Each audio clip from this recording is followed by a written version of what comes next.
Bonjour à tous et bienvenue dans cette nouvelle vidéo de la série Partie à enjeu.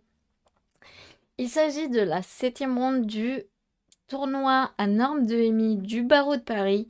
Donc je viens de remporter ma 6e ronde justement face à Joachim Mohamed. Et donc je joue dans cette 7e ronde vraiment pour faire ma deuxième norme de EMI, puisque si je remporte cette 7e ronde, eh bien il me faudrait alors seulement 1,5 point sur 2 pour pouvoir justement atteindre ce fameux score de 6 sur 9 et donc prétendre à ma deuxième norme de EMI.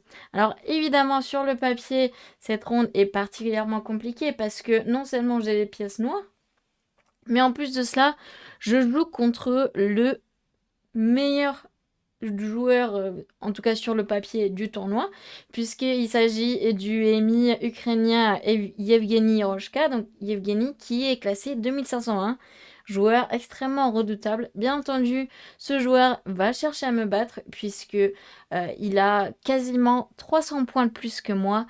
En plus de cela, évidemment, il a les pièces blanches. Et juste m'accorder le match nul, ça serait une contre-performance pour lui. Donc évidemment, il a tout intérêt à chercher à me battre. Tout intérêt à, par exemple, si la position devient relativement égale, eh bien, il veut déséquilibrer la partie. Donc évidemment, tout ça, ça rentre en compte. Moi, de mon côté, même si je n'arrive pas à faire ma norme de maître international, dans tous les cas, il faut rester objectif sur la partie en soi. Et sur la partie en soi, avec les noirs contre un joueur à 2500 Elo, objectivement, le match nul est un très bon résultat. Voilà, donc moi, dans tous les cas, avec les noirs, mon objectif premier, c'est de d'abord égaliser, puisqu'on sait que étant avec les noirs, on part avec un petit désavantage dans l'ouverture. Et donc ensuite, pourquoi pas saisir ma chance si jamais elle se présente. Mais évidemment, voilà, je pars pas avec beaucoup d'attentes avant la partie. Je sais que je joue contre un très très très fort joueur, donc voilà. Je me dis que dans tous les cas, je vais essayer de donner le maximum et de faire tout simplement une bonne partie. Et ensuite, voilà, advienne que pourra.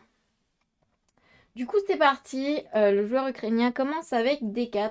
Je réponds par D5, il fait C4, je fais E6. C'est le début d'un gambit-dame refusé, hein, puisque je n'ai pas pris ce pion C4. Les blancs font cavalier F3. Je réponds par cavalier F6. Et donc là, il faut comprendre quelque chose, c'est que donc sur C prend D5, E prend D5, on a ici un gambit-dame variant d'échange. Mais en fait, ce coup cavalier F3, il y a quand même un petit inconvénient pour les blancs, c'est que normalement, donc regardez, si on compare, donc ça, la partie, ça a continué avec cavalier C3, C6, fou G5, fou E7. Donc cette position-ci, gardez-la bien en tête. Si on la compare donc avec la variante, on va dire un petit peu plus courante de cavalier C3 d'abord, cavalier F6, puis on prend, fou G5, C6, E3, fou E7, fou D3. Donc voilà, regardez bien cette variante-ci. Les noirs n'ont pas eu le temps de placer leur fou F5, puisque il y a eu le coup fou D3 qui a été joué par les blancs. Je ne peux pas vraiment faire le coup fou F5 ici. Bon, enfin, si ça existe, mais c'est une toute autre variante.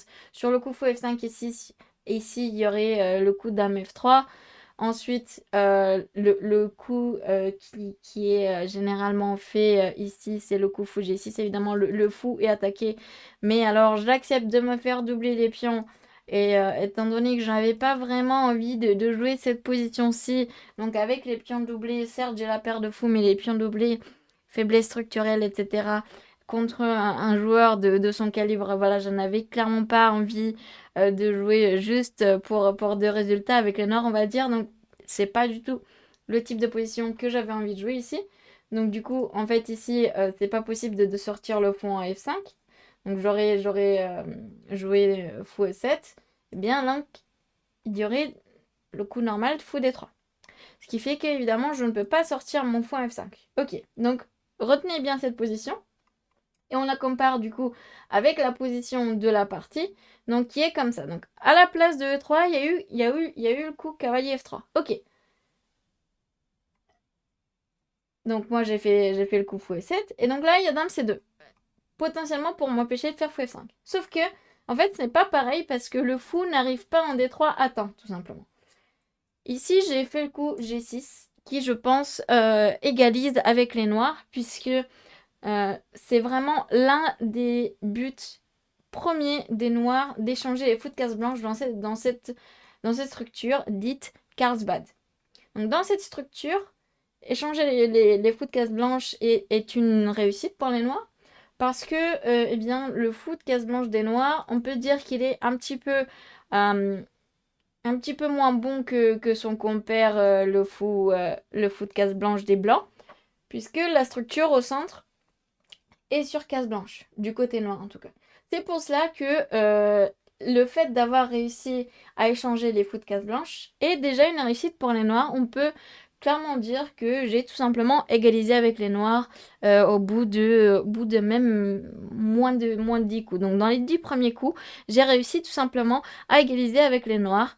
Ce qui est plutôt une réussite, hein, j'ai envie de dire, c'est quand même vraiment pas mal hein, face à un joueur de ce calibre-là.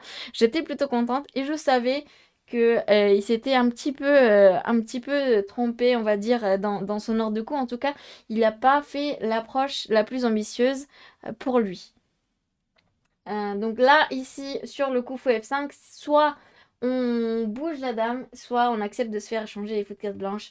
Fait de bouger la dame, c'est quand même pas non plus une grosse réussite, loin de là. Donc du coup, il a fait ce coup fou D3, et moi, j'échange les fous très tranquillement. Alors à noter que normalement, effectivement, j'ai fait les flèches là. Normalement, le plan des noirs pour échanger les fous de case blanche, ce sont des coups du genre cavalier H5, cavalier G7 et ensuite F5. Donc par rapport à toute cette suite de coups, j'ai quand même gagné pas mal de temps en échangeant les fous de case blanche directement. Donc l'ouverture pour le moment est quand même une franche réussite pour moi. J'ai réussi tout simplement à égaliser contre un joueur de ce calibre. Voilà, je suis quand même relativement contente. Ok, je fais petit roc également. Tour E8, voilà, pour à un moment donné, peut-être même menacer cavalier E4, prendre contrôle de la case E4, voire même, voilà, tout simplement essayer de également contrôler cette colonne semi-ouverte. Tour E8, c'est un coup hyper typique dans ce genre de structure. Cavalier D2, également essayer de contrôler cette case E4. Cette case E4 est vraiment la case clé, tant pour les blancs que pour les noirs. C'est donc normal que les deux cherchent à la contrôler. J'ai fait cavalier H5. Alors cavalier H5, c'est également un coup dont je pense que je peux être plutôt fière, puisque ce coup-ci, en fait, sa force échange des fous de case noire. Et le fait d'échanger les fous de case noire, eh bien, c'est également quelque chose de positif pour moi, puisque plus j'échange de pièces, plus je me dirige vers la finale et potentiellement donc vers le match nul. En tout cas, j'avais comme objectif d'égaliser, c'est chose faite. Voilà, plus on échange de pièces, plus on se dirige vers le match nul. Moi, ça me va parfaitement. Fou prend E7, dame prend E7, à savoir donc que je menace à un moment donné de faire le coup F5. Et d'empêcher du coup les blancs d'ouvrir le centre avec ce coup E4. Ce sur quoi les blancs répondent par tout simplement E4. Alors il faut savoir que les blancs se créent une petite faiblesse, puisque ce pion D4, il va tout simplement être isolé. Alors qu'est-ce qu'un pion isolé? Évidemment, c'est un pion qui n'a pas de compère sur aucune des colonnes adjacentes. Donc c'est un pion isolé qui ne peut donc être défendu par d'autres pions à côté de lui. Cavalier prend E4, donc voilà. Et ce coup E4 qui a été fait par les blancs, c'est vraiment dans le but de tout simplement déséquilibrer la position. Puisqu'on sait que il est 2500 Elo, voilà, il veut vraiment essayer de déséquilibrer la position. Puisque si c'est trop plat pour lui, et ben voilà, ça va être de plus en plus facile pour moi d'avoir le match nul. Et donc évidemment avec les blancs et quasiment 300 points de plus, il veut absolument créer un déséquilibre et donc justement me donner plus de chances de me tromper. Bien que justement il se crée ce pion isolé qui est censé être un petit peu une faiblesse, mais voilà, il veut absolument me pousser à la faute, on va dire. Je fais cavalier d'essai, donc je développe mon cavalier, c'est tout à fait normal. Le seul souci que j'ai pour l'instant, on va dire que c'est mon cavalier H5, puisque comme vous savez, cavalier au bord, cavalier mort, voilà, il faut absolument que je le remette en jeu. Mais pour le moment, voilà, j'essaie de finir mon développement. Dame D2 pour empêcher justement ce coup cavalier F4. Cavalier F6, moi ça me dérange absolument pas d'échanger encore une paire de cavaliers. Les blancs font F3 pour défendre ce cavalier. Alors évidemment, j'ai pas forcément envie de prendre E4 du coup, puisque les blancs reprendraient du pion, ouvrir la colonne F, et voilà. Moi, à cause de ce petit coup G6 que j'ai fait, eh bien, j'ai quand même certaines cases faibles autour de mon roi, à savoir les cases H6 et F6. Donc voilà, j'ai pas forcément envie de prendre E4, étant donné que les blancs vont tout simplement reprendre du pion. Mais par contre, je peux faire autre chose, c'est ramener ma tour sur la colonnette, tout simplement. À un moment donné, je vais peut-être même menacer des C5, voilà, pour essayer de profiter du cloche du pion D4. Je vais tout simplement aussi, si un jour je fais des coups comme cavalier D5, je vais pouvoir reprendre d'une pièce en D5, voilà. Ce coup, tour D8 est quand même hyper multifonction et quand même, je dois dire, un bon coup de développement. Les blancs qui font tour AD1, tout à fait logique. Je fais cavalier D5, ça y est, voilà. Je peux, si jamais il y a prise du cavalier en D5, eh ben, je peux tout simplement reprendre de la tour. Donc, ce qui fait que je garde ce pion isolé, donc cette mini faiblesse pour les blancs, bah, je la garde pour l'instant sous contrôle. Évidemment, ce coup cavalier D5, il va me permettre aussi de bouger l'autre cavalier, puisque l'autre cavalier qui va pouvoir venir soit en F4, soit en F6. Donc, évidemment, c'est aussi un coup multifonction. Tour E1, mais l'autre tour sur la colonne ouverte, c'est tout à fait logique aussi. Cavalier F4, ça y est, j'ai accompli mon but. J'ai mis mon cavalier en F4. L'idée, c'est que je vais potentiellement taper sur G2. Si à un moment donné, les blancs partent avec le cavalier E4 du contrôle de la case G5, et bien moi, je vais faire dame G5. Donc, par exemple, voilà, toute découverte ici serait un petit peu futile. C'est ça que j'ai envie de dire, finalement. Donc, par exemple, un coup comme cavalier C5, et bien, potentiellement, je peux faire soit dame G5, soit même cavalier E3. Donc voilà, c'est pas forcément souhaitable pour les blancs de partir du contrôle de cette case G5. Du coup, les blancs ici, ils ont fait le coup G3. Alors, le coup G3, évidemment, a le mérite de chasser ce cavalier F4. Sauf que le cavalier F4, eh bien, oui, certes, il va revenir à la maison, mais le coup G3, il faut pas oublier, à chaque fois que vous poussez un pion, ça crée des faiblesses. Et le problème aussi, c'est qu'à chaque fois que vous poussez un pion, vous pouvez pas le remettre en place. Oubliez vraiment pas ça. Avant de pousser un pion devant vos 3, ça crée des faiblesses. Là, en l'occurrence, ce sont les cases donc H3 et F3 qui tout simplement restent faibles, hein. C'est comme moi qui ai poussé ce pion en G6. Bah, finalement, les cases H6 et F6 vont un petit peu être faibles. Voilà, il faut prendre les poussées de pion avec des pincettes. Donc G3, du coup, ok, le cavalier qui revient à la maison. Je suis pas mécontente hein, de ce coup G3. Mais c'est vrai que si les blancs par contre ne faisaient pas G3, bah voilà, moi j'avais aussi des menaces, etc. Donc le coup G3, voilà, que je suis pas mécontente de voir arriver, mais euh, si les blancs n'avaient pas joué, j'aurais également été contente. Donc voilà. Cavalier E6, cavalier C5. Et là, ça y est, donc là, je commence à un petit peu comprendre que non seulement je suis pas mal ici, mais peut-être je peux même jouer pour un avantage. Là, je fais le très très bon coup dame F6. Alors dame F6, pourquoi c'est un très très bon coup? Déjà parce que ça me décloue de la colonne E. Ensuite, parce que ça attaque le pion F3. Et en plus de cela, ça garde un œil sur le pion D4. Donc vraiment, c'est un coup multifonction. C'est un excellent coup. C'est évidemment le meilleur coup de l'ordi aussi. Et voilà, je commence déjà à présent à créer des menaces, à me créer du jeu, à poser de plus en plus de problèmes aux blancs.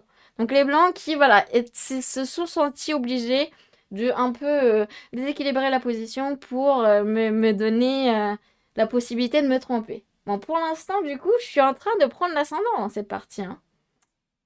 Cavalier E4, le retour. Alors, il faut savoir évidemment que moi, j'ai la possibilité de revenir avec la dame en E7. Évidemment, je pense pas que les blancs auraient pris la répétition de coups, hein. Mais bon, voilà, c'est quand même une possibilité que j'avais. Encore une fois, je pense pas que le joueur avec les blancs aurait accepté de répéter les coups.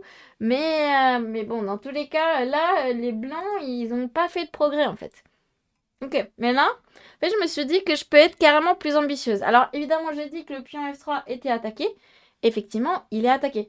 Bon, après, je me doute forcément que les blancs n'ont pas laissé le pion F3 en prise juste pour le plaisir de me donner un pion. Il faut calculer. Là, ici, il faut calculer très précisément à savoir si on peut prendre ce pion F3 ou pas. Alors, du coup, j'ai calculé pendant très très longtemps. Je pense ouais, 15-20 minutes, j'ai pris sur un coup. Et j'en suis venue à la conclusion que je peux capturer ce pion. C'est ce que j'ai fait dans la partie d'un point F3. Et l'ordi est d'accord avec moi. Et suite à ce coup, j'ai même pris l'avantage. Là, ça y est, je suis, euh, je suis aux commandes de cette partie contre ce joueur très très fort. Voilà, j'ai pris l'avantage avec les noirs. C'est hyper important. C'est vraiment bah là, dans cette portion de la partie, il y a pas mal de coups critiques qui se sont enchaînés. Donc forcément, ça demande vraiment beaucoup de temps de réflexion, surtout de ma part, puisque je sais que là, voilà, avec autant d'enjeux, je peux potentiellement faire quelque chose, hein, si je gagne avec les noirs contre ce joueur, mais ça serait un résultat absolument énorme pour moi. Ça m'aurait donné vraiment beaucoup de confiance et ça m'aurait boosté pour la suite du tournoi. Donc voilà, je suis en train de me dire tout ça et en même temps, je sais que voilà, sur la position, ça reste quand même hyper compliqué.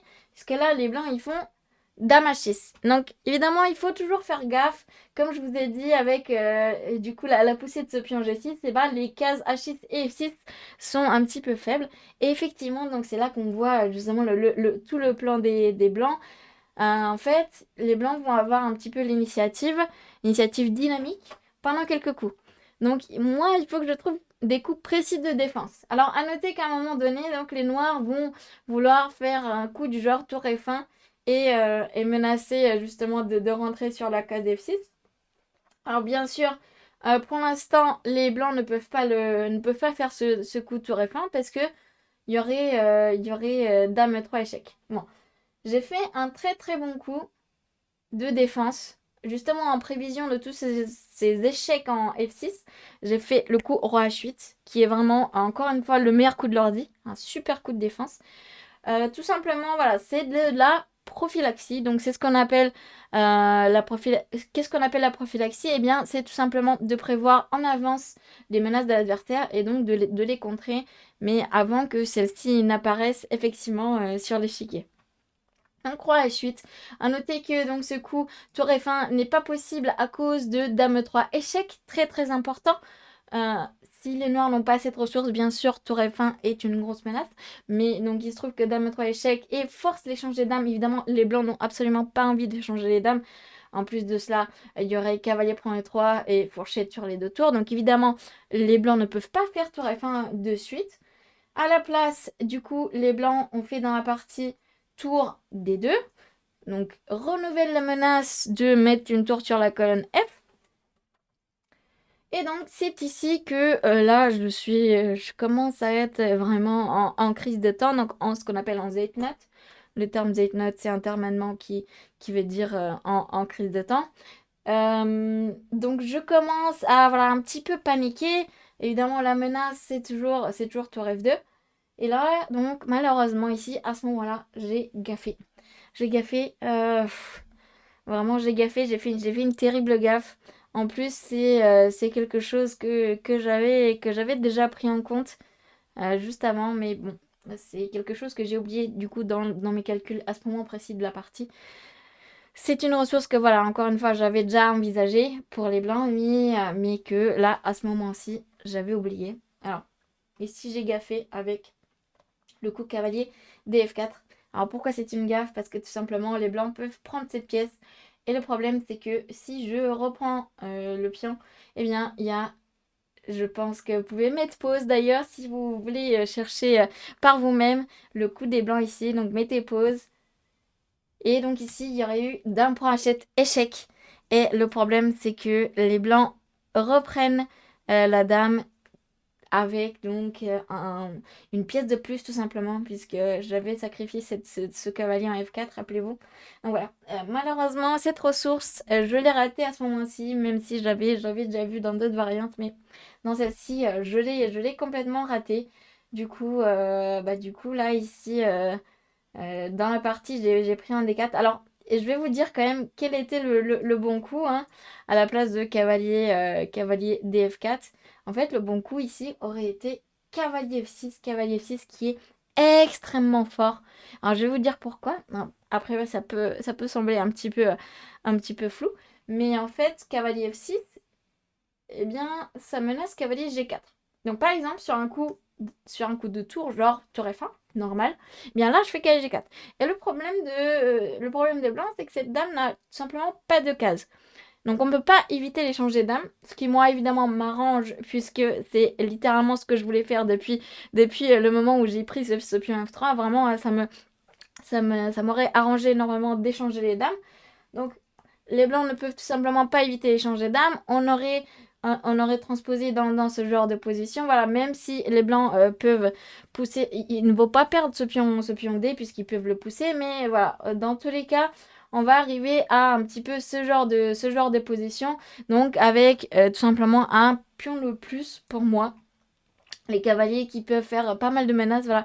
Cet ordi ici, il dit que c'est seulement moins 0,80, mais en vrai, j'ai mis ça sur un vrai ordi, beaucoup plus puissant. Le vrai ordi dit que c'est moins 1,20, donc voilà. Dans une finale, en plus, voilà, il y a quand même pas tant de ça de chance de se tromper. J'ose espérer que j'aurais au moins pu obtenir le match nul, voire la victoire, mais bon, bref. Euh, le problème est que, évidemment, je n'ai pas joué cavalier F6, j'ai gaffé à la place. Et donc, cavalier F6 m'aurait obtenu d'excellentes chances, au moins de match nul, voire de gain de la partie. Alors, d'autres coups possibles sont bien sûr cavalier prend cavalier, mais dans ce cas-là, je prends juste de la dame.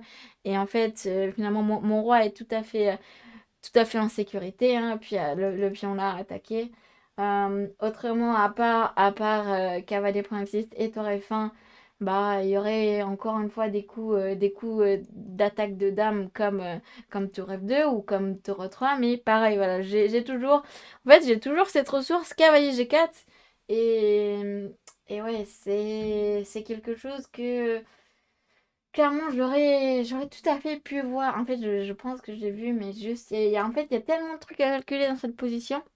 En plus, quand tu commences un petit peu à paniquer, etc., parce qu'il te reste plus beaucoup de temps, voilà, t'as vite fait de louper cette ressource. Mais bon, voilà.